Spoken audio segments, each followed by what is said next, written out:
In this lecture, I will demonstrate how to use the statistical software R.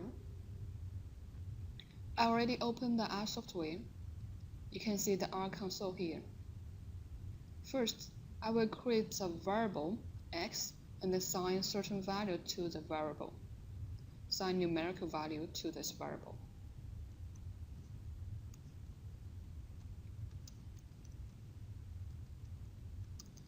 I press the Enter button.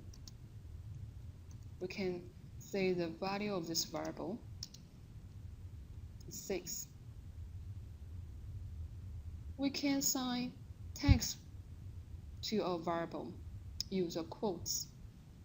For example, right now I create a variable y and assign the text blue to this variable, use a quotes to tell. So I use a quote to tell the R software this is the text. We can assign a sequence of value to a variable. Use a function C. For example, I create a variable sequence and use a function C to assign value to this variable.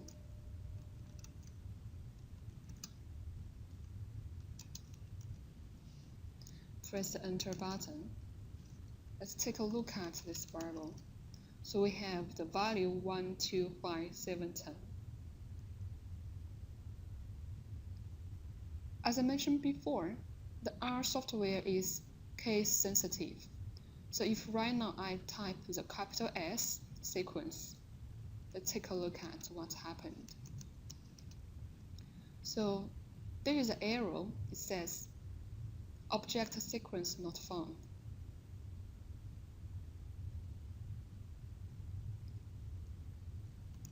Let's go back to this one, sequence. Yeah. We can use R to read the data from the file. Let me show you how to read a comma separated file. First, I define a variable. I use the function read.csv, read the file. We can enter the path of the file here. We can also provide this function file to. After we press the Enter button, it will show us a dialog to ask us to choose the location of the file.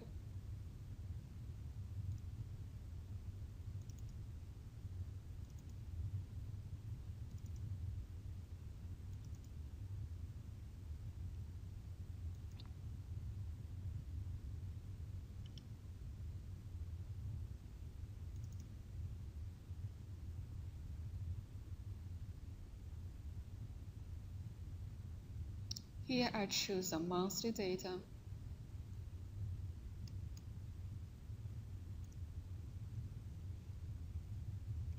Let's take a look at this data. This monthly data is a sample data. So in this data we have one variable, profit. We have 30 observations. We can type the monthly data, use a $sign to directly access the variable profit. You see, we can see the value for this variable. So right now, let's assign the value of this variable to a certain variable in the R. Use a $sign.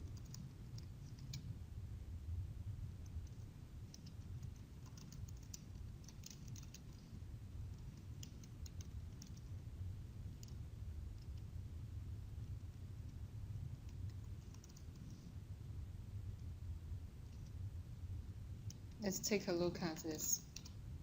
So we have those values for this variable. So we can treat this variable as a sample. It's included the monthly profit.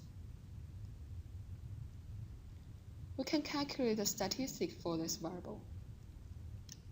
For example, we can calculate mean.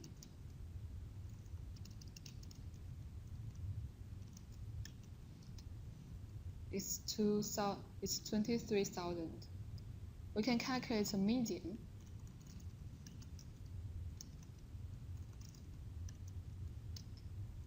It's 22,000.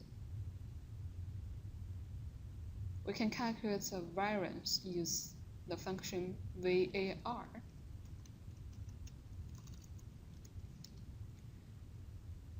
It's around 1 million. We can use the function SD to calculate the standard deviation of the sample.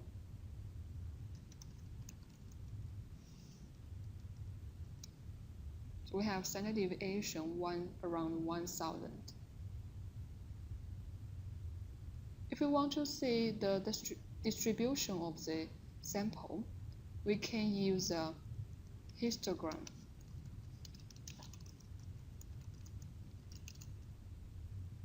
But here, the function is hist.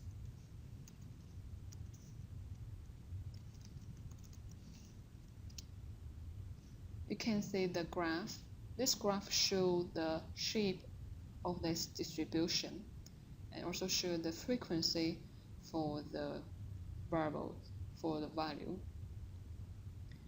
It's very clear.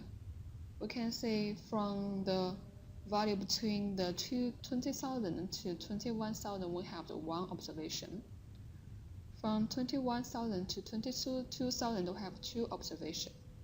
From 22,000 and 23,000, we have 12 observations. Right now, let's load the population data to the R.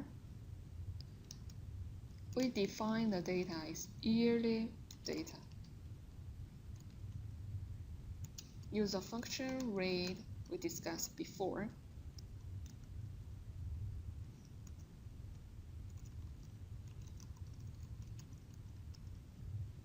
Press a button enter. It shows a dialog to select a file.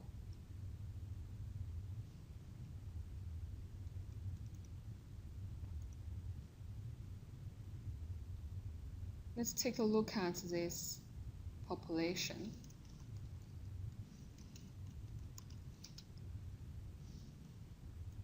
For this dataset, we have 365 records. They are profits. Here, let us just assign the profits in this population to a certain variable. So we create a variable, we call it a yearly profits, equal to the yearly data profits.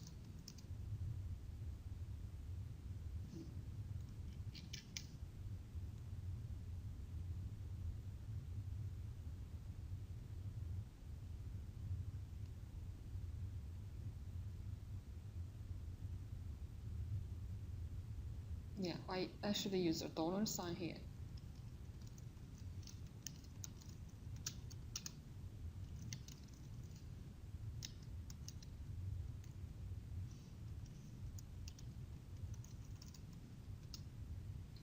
Let's take a look at the value of this variable.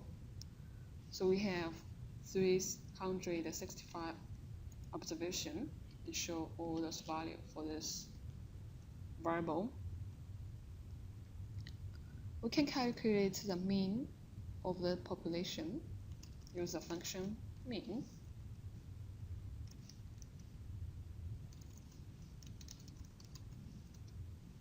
It's 23,000.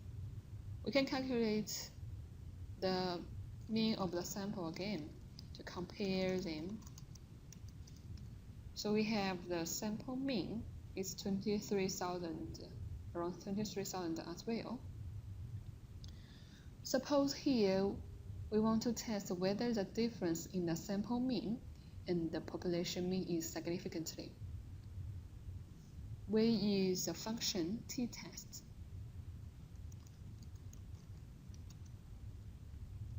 We tell the function we use a sample profit. We tell the function we know the population mean equal to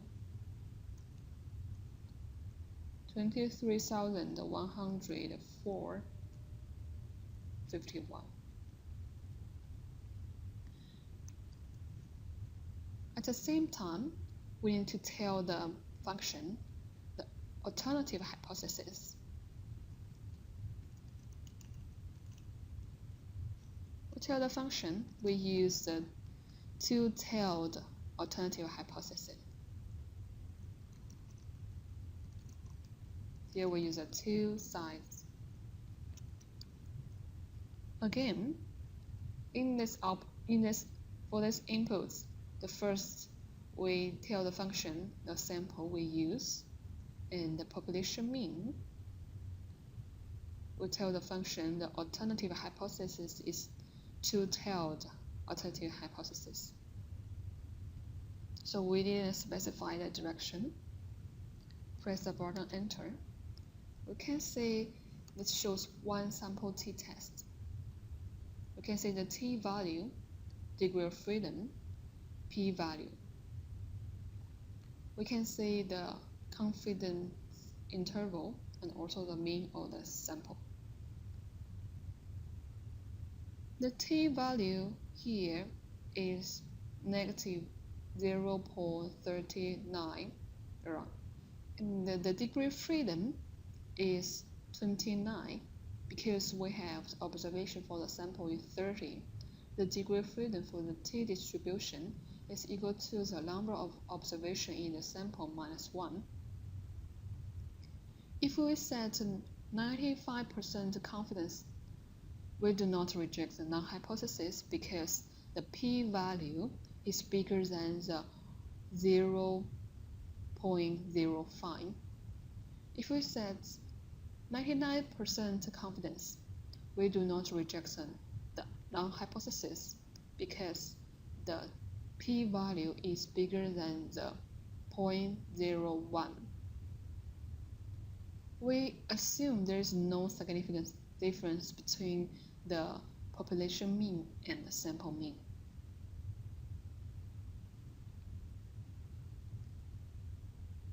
Right now, let's take a look at how to calculate the number of observations lies below or over certain value. We use a function p-norm.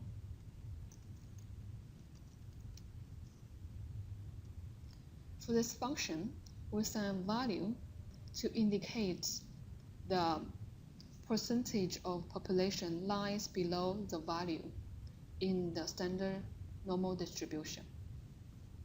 I assign the value 1, which means it tells us the percentage of population lies below the value of the 1 in the standard normal distribution. So we have 84% of the population lies below the value 1 in the standard normal distribution. Last week, we used an online calculator. We can use an online calculator to calculate this value. Right now, let's take a look at how can we calculate how many observations lie below a certain value for the t-distribution. We use the function pt here. We need to assign two value for the two parameter for this function. The first one is a value that we set, and second one is number of the degree of freedom. As I mentioned before, for each of the t-distribution, it's associated with a certain degree of freedom. I assign value 1, which means I want to take a look at how many observations lie below value for the t-distribution. Here I assign the degree of freedom equal to 10,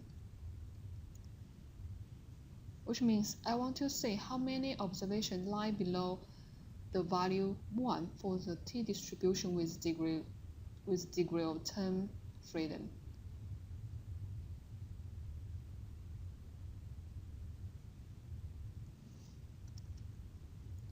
We have around 83% observations lie below the value 1 in the t-distribution with 10 degree freedom.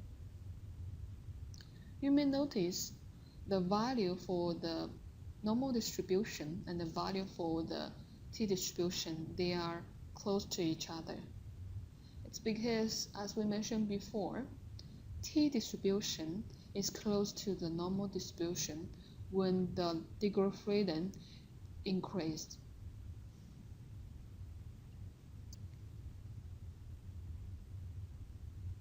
Right now, let's think about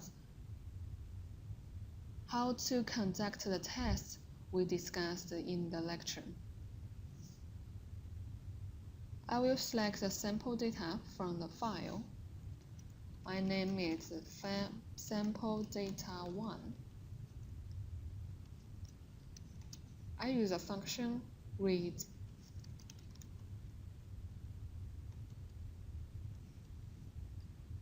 Use the function file.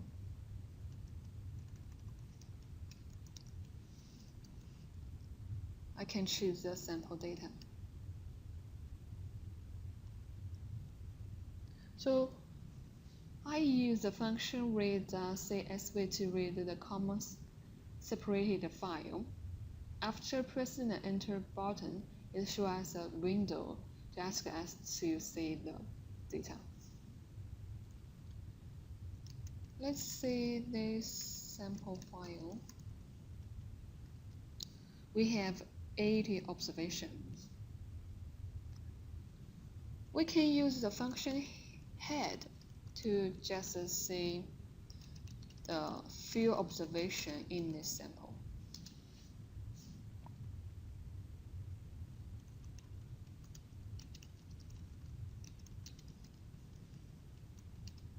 You can just see the 6 observations in this sample.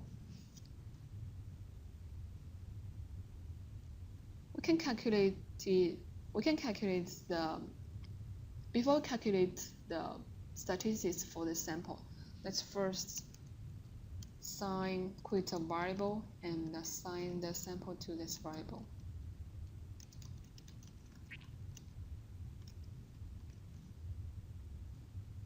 We use a $sign, assign the variable 1.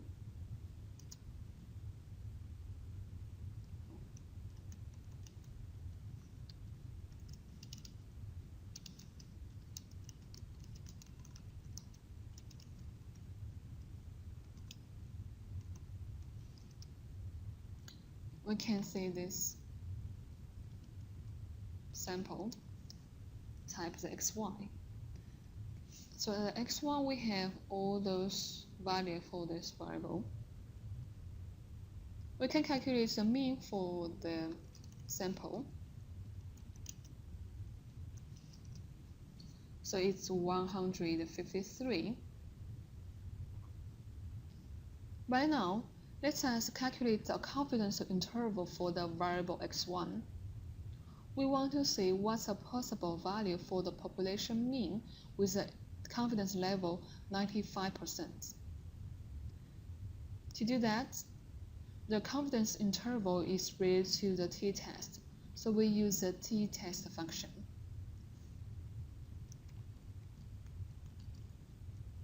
I tell the function the sample we use and tell the function the confidence level we set here. We set versus 95%. Press the button. So you can see here, the first one is the sample data. This is the designed confidence level. We have the interval, confidence interval is from the 155 to the 160. The population mean lies in this range with 95%. If we set the confidence level higher, for example, the 99%, let's take a look at.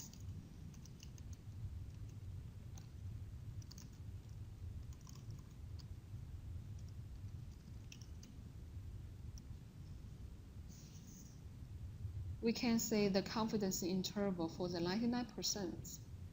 So the interval is from 143 to 162.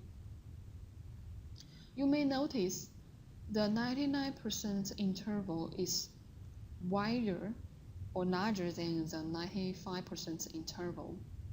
Since right now, we need higher confidence to include the population mean in the interval.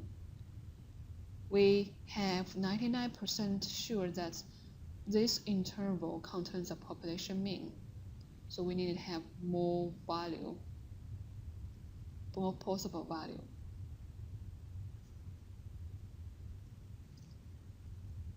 Let's load another sample data. I name it sample data 2.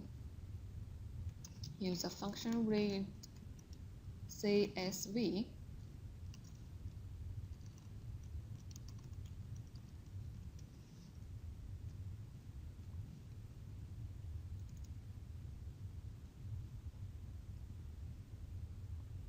We assign the variable. Let's first take a look at this sample. We have the variable x2. We have 28 observations. We assign the variable x2 to another variable in the R.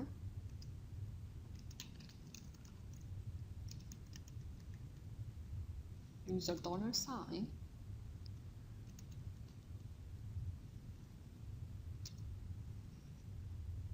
Let's take a look at. Yes, we successfully assign the value to the variable x2. Right now we have two samples. Let's see the mean of the two samples. This is the mean of sample 1 is 153. Let's see. This is the mean for the sample 2 is 160. We can run the t-test to see whether the two sample mean is different or not. We use the function t-test with some parameter. We want to test because right now we know the first sample mean is less than the second sample mean. So we can specify the alternative hypothesis.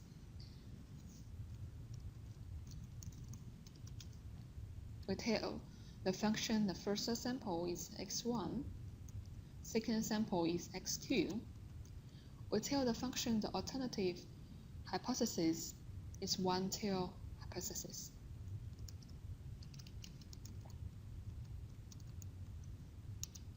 It's equal to less. We press the button. We can see the p-value. The p-value here is larger than the significance level 0.05 and 0.01. Which means we cannot reject the null hypothesis with 95% confidence. We cannot reject the null hypothesis with 99% confidence as well, since this value is larger than the 0.01. Therefore, we can say the first sample mean is not a significance less than the second sample mean.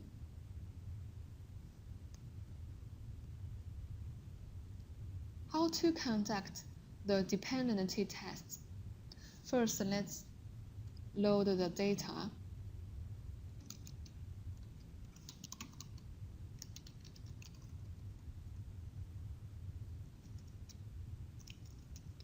I define the variable and read the file.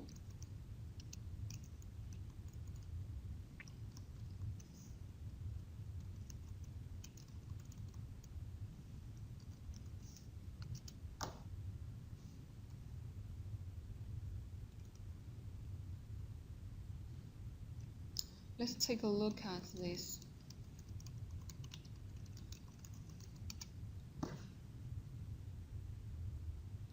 For this file, we have two variables. Each variable represents one sample. We have sample 1, sample 2. Observations in the first sample has a matched value in observation in the second sample. I already matched the observations, which means this observation in the first sample matched with the first observation in the second sample.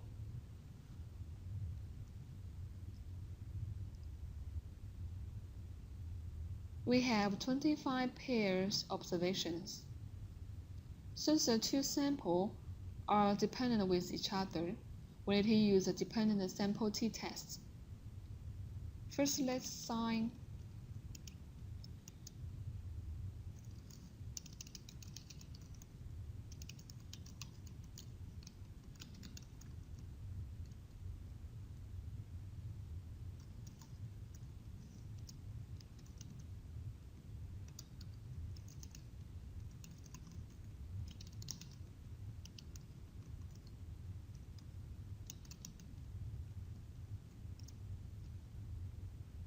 we can calculate the mean for the sample 1 and calculate the mean for the sample 2.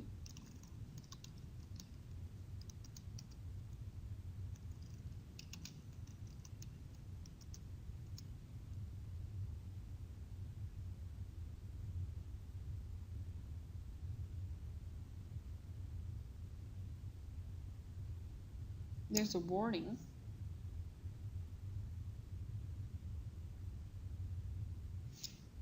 Because I make an error here. Let's do this again.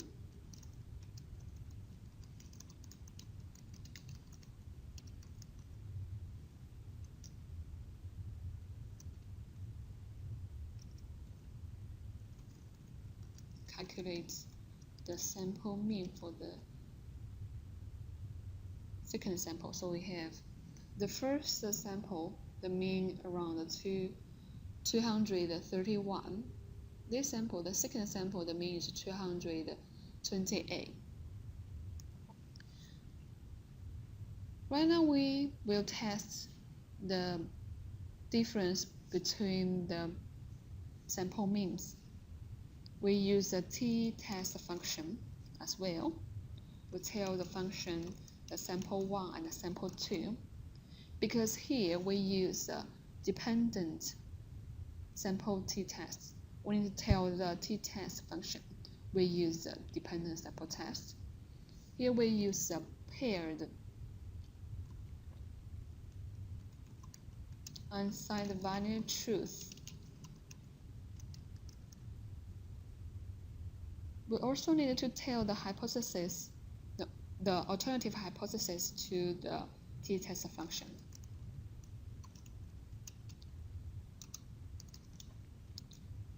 Here I use a two-tailed hypothesis. First one is the sample 1, second parameter sample 2. We tell the function we use a dependent sample t-test. We tell the function the alternative hypothesis is two-sided hypothesis.